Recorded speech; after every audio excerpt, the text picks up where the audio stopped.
You came to this country from the Dominican Republic. I suppose you had a perception of what it would be like on a university campus here in the UK, but it looks like those perceptions were pretty roundly devastated once you got here. Yeah. Can you just tell us what happened when you came here first and how this came about? Yeah, well, thank you for having me. I was delighted to be accepted in a PhD here from the Dominican Republic. I thought that it would be a very open, tolerant, and welcoming environment. And my PhD is in violence against women. So around the time that I came here in late 2017, early 2018, they were having these discussions about the reform of the Gender Recognition Act. Yes. And I am an expert in gender. Yeah. So I decided to share a meeting, a feminist meeting, to discuss these policy issues. And then the second that was publicized, then trans activist staff and students at the University of Bristol, they thought that was unacceptable. The fact that you were holding this meeting and having sharing this the discussion, meeting, not even talking. Yeah, Okay. so they thought that was unacceptable, and then a whole campaign that lasted years of like bullying, intimidation, harassment just kicked off, and I asked the university for help over and over, and they just didn't help. In the end, they sided with the bullies. So this is a story that we're getting again and again, and we've seen it from Kathleen Stock, for instance. We've seen it with Joe Phoenix, Anne Henderson in Scotland, Neil Finn. And in your case, you're a student. Whenever these academics have been targeted for harassment, abuse, threats a lot of the time, the university's just backing off and not helping.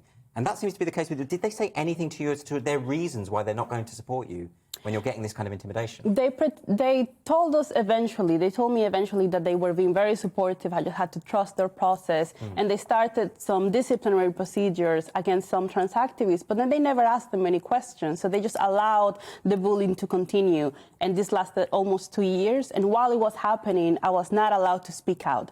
So that means that the trans activists kept bullying, harassing, and intimidating me. Meanwhile, I was quiet, I was silenced, I couldn't stand up for myself, and that took a horrible toll on my health.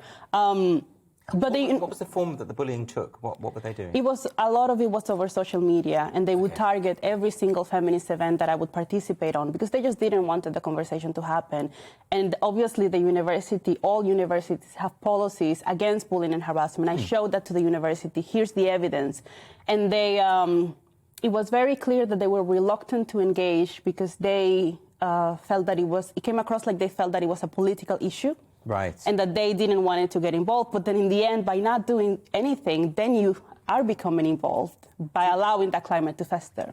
Do you think this is because they believed that what the activists were saying was correct? Or is it because they feared repercussions for making any kind of stance against them? Well, if you're a university, an academic institution, and this is the University of Bristol, which is like £1 billion institution, if you're afraid of retaliation from your own students, then what position are you leaving your other students in? You know, I was just a student, I needed help, and they decided to do nothing substantial to stop the bullying and the harassment. I think that what we're arguing in litigation is that the university took a corporate political position.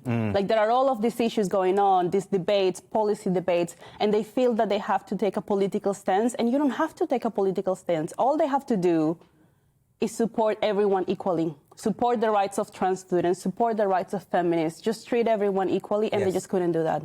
Yes, because that's the interesting thing, isn't it? That, you know, if it were trans activists being harassed and bullied, it would be right to stand up against those bullies as well.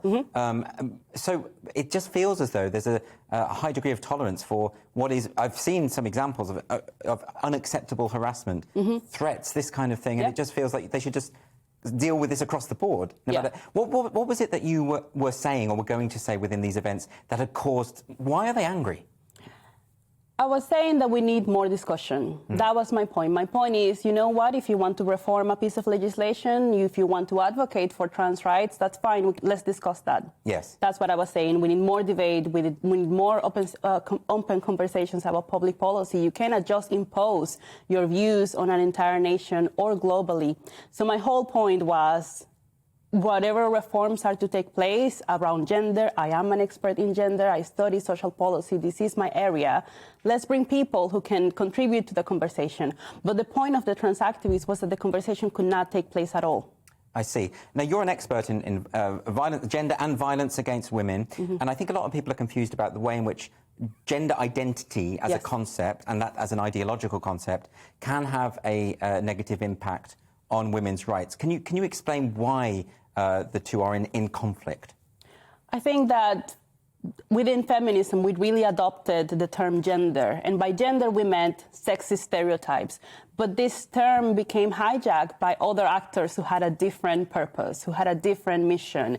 And gender identity, what it does is that it sort of essentializes those stereotypes into intrinsic aspects of people. So, for example, if feminism used to say boys can like pink and girls can like trucks, like that doesn't mean that you're the opposite sex. What gender identity does is that it says, like, no, if you are a boy and you like pink, that makes you a woman. Yes. So it's a very pernicious infiltration of the feminist movement in which the concepts that we ourselves try to encourage society to adopt, they have been turned against us. It's very difficult, though, isn't it? Because whenever those points are raised about gender identity ideology, activists will say, well, you're just being hateful. You don't want us to exist. You don't want trans people to have the same rights that everyone else has. How do you respond against that charge? There is nothing that I have said here or in my 4 years in the UK that can be described as hateful. All I'm saying is that we need to talk about this.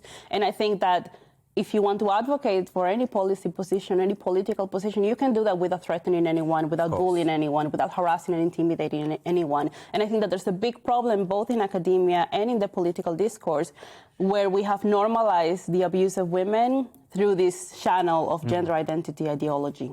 I mean, certainly, when I've seen a lot of these threats online towards women and academics like yourself, they often take very explicitly misogynistic forms. Yeah. Allusions to sexuality, to female anatomy. The kind of unpleasant misogyny that, to be honest, I haven't seen for decades. This is something that seems to be resurging, and it does seem connected with the extreme trans activist movement. Not trans people generally, just a very small contingent.